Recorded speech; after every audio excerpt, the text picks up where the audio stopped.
Bryant's Burn Barrel of the Apocalypse. Julius Maddox, welcome to my Burn Barrel of the Apocalypse. This was an idea born out of doing interviews outside safely and staying warm at the same time. Getting a little sweat going there? No, my eyes are actually watering. It It's seems like coffee, like probably. I don't know what's in there. It's like Just coffee. Is it coffee? I thought it was like fermented King Tut's bones or some corpus in there. Well, it'll taste like it if you had some. Okay, you want awesome. some? Awesome. No, I'm doing a great job selling it. I'll pass. So you are the world bench press record holder. I'm 170 pounds. I did the math. That's like bench pressing 5 of me.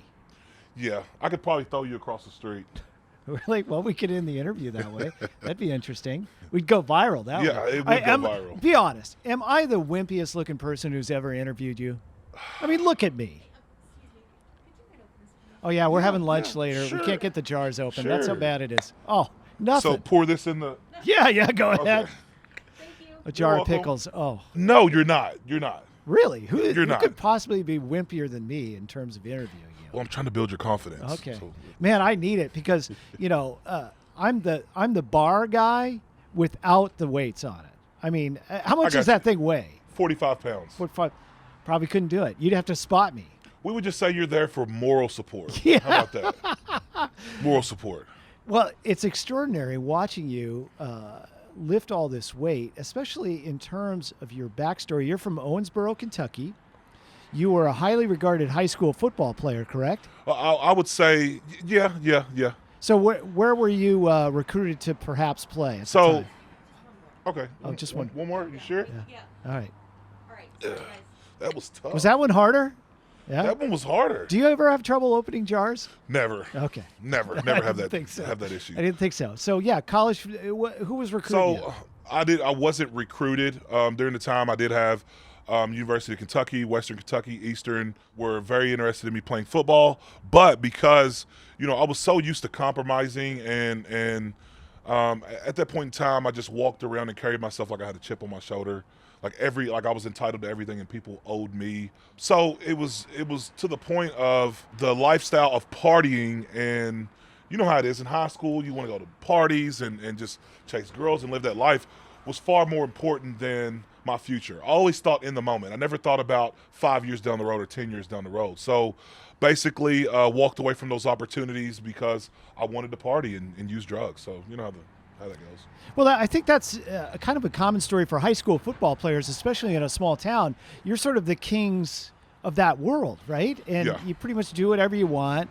And, I didn't have that experience. I played soccer in a small town in Western Washington. Nobody was hanging out with us. Believe me, they were hanging out with the football team. But I get what you're saying. And if you don't grow out of that, it can become a trap, right? I don't know what I could have done different, but like one of my mentors, peanut butter, protein.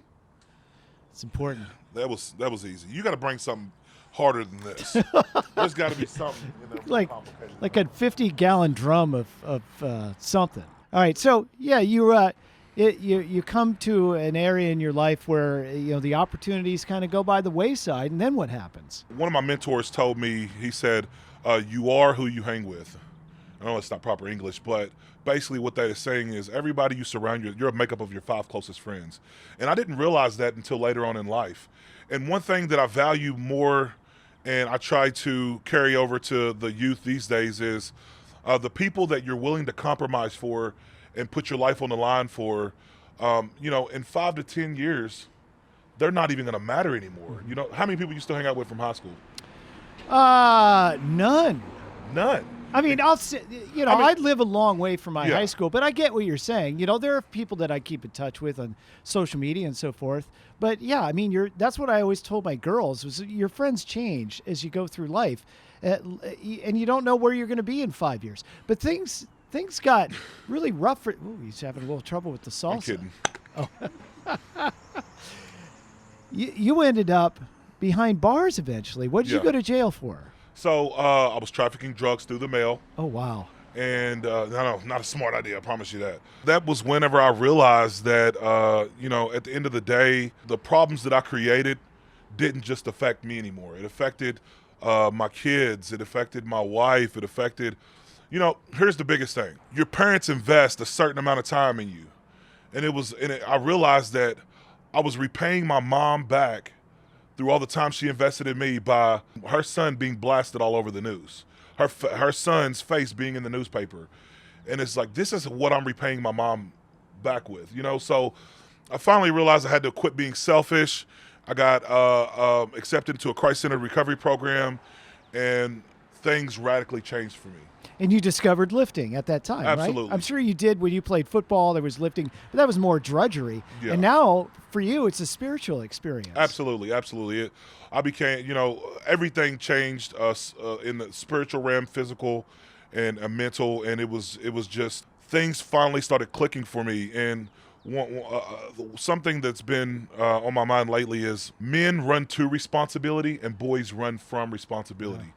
And for so long, I ran from responsibility, and there came a time where I realized I had to step up to the plate and do what a man is supposed to do, and that's take care of his family, lead his community, and not only lead his community, be an actual authentic pillar in his community. And the weight is almost not to go too far out into the weeds here, but the weight is almost like a metaphor for those responsibilities, don't you think? Absolutely. God told me one day, he said, you're not just lifting weight, like literal weight. You're lifting the weight of your community, the weight of those who battle addiction in your community. And now it's not just my community, now it's the world. We are leading by example for the whole world to see, and that's the direction we're going to continue to go in, is inspiring the world to continue to find the best version of you. So when you're rebuilding your life and you start lifting, did you find it, I don't want to say easy, but did you really take to it and see yourself being now a world record holder, or was it something like, why am I doing this? Well, I think in the beginning it was me basically lifting because, when you're on some kind of substance for so long, whenever you get off those substances, you have these you stay in a depressed state. So in order for me to feel normal, weights helped kind of level that out. Mm-hmm. And, before long, I just kept getting stronger and stronger and stronger, and it seemed like there was no cap to my strength. And that's kind of what led me into powerlifting. So the world record is what? How much weight? 782 pounds. And you accomplished that when? I broke my own record, I think, 3 times. Yeah. 4 times. I don't know who's counting. But, that was 3 weeks ago in Miami. Wow. That's I can't even imagine. I mean, I can't even look at that much weight, let alone think about lifting it. But when you break these records, is it like, oh my God, this is the last one, I can't go any more weight than this? I mean, does that cross your mind, or is it still? Man, like I said, a spiritual aspect is really big for me. My reasons for being on this earth is going to be beyond my imagination. What I'm capable of doing. So, that's basically what it is. I know that, like I said, I was created to do something great and not just settle for that. It's going to, You said 782. You are on the road to 800. Yes. When are you going to attempt that? On June 13th at Wrigley Field. Oh, wow. Oh, yeah. Going big time. Oh, absolutely. Is that like before a ball game, or? So we was going to do it the 7th inning stretch, but we want to make sure that we have everything allotted and everything in position to where, because, things can change, and, you want to make sure because you only get one shot. So we're going to do it at the clubhouse. So we'll probably do it either before or after a game. We're working out the details now. You're going to have every scrap of weight in that clubhouse. Oh, the bar. Well, we're probably going to have to bring in weight, so... yeah. Wow. Are you going to sing "Take Me Out to the Ball Game"? They want me to sing the national anthem? Oh, I don't know. Are you a singer then? Huh? You're a singer. I never said that. I love your attitude, though. Yeah. I'll give it a shot. I can lift 800 pounds. I can sing the national anthem. We'll do it all. All right. Well, what a beautiful setting for setting this mark that may never be eclipsed.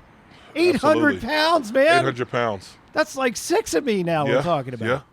So what is, it's on your shirt, irregular strength, this message, be irregular. What does that mean? Be irregular is like being outside of the normal. So A lot of times, we follow the ways of the world and we follow the trends that are going on. And, my thought is be happy with yourself and being original with yourself. And that's what about being a regular is. But the regular strength is something like I'm set apart from so many other people because of the gift that I've been given. So it seems that there's a kind of an aesthetic that you stick to as far as just your life in general. That I was watching one video where you're just like, I'm trying to keep things simple as far as possessions and so forth. Just trying to keep it from getting complicated in that area, right? Yeah. So is that a part of regular strength? It's not just physical strength; it's mental, spiritual strength. Oh, absolutely, Yeah. absolutely. Like I said, for so long in my life, I've gravitated towards so many different people. Meaning, I never knew who I was. I had an identity crisis. So whatever everyone else was doing, I was just off with the wind, doing the same things that they were doing. So now it's just like, blaze your own path and be yourself and be comfortable with yourself and continue to, on a daily, weekly, hourly, minute basis, like how can we continue to outgrow ourselves to become better people for, our community, the world, and just in general. Well, Julius, I think you've taught me that I can be strong even without being able to lift any weights. Absolutely. Oh, You have a good. gift. It ain't lifting weights, that's for sure. Oh, thank you so much for the help on thinking about the taking a drink of jars. this. What is it? I don't know. It looks like Sprite or Coca-Cola. No, or I something. think it's like Worcestershire Oh sauce. yeah, no. What is this that? It's soy sauce. Ooh, Like yeah. colorblind or Little something. little salty. Yeah.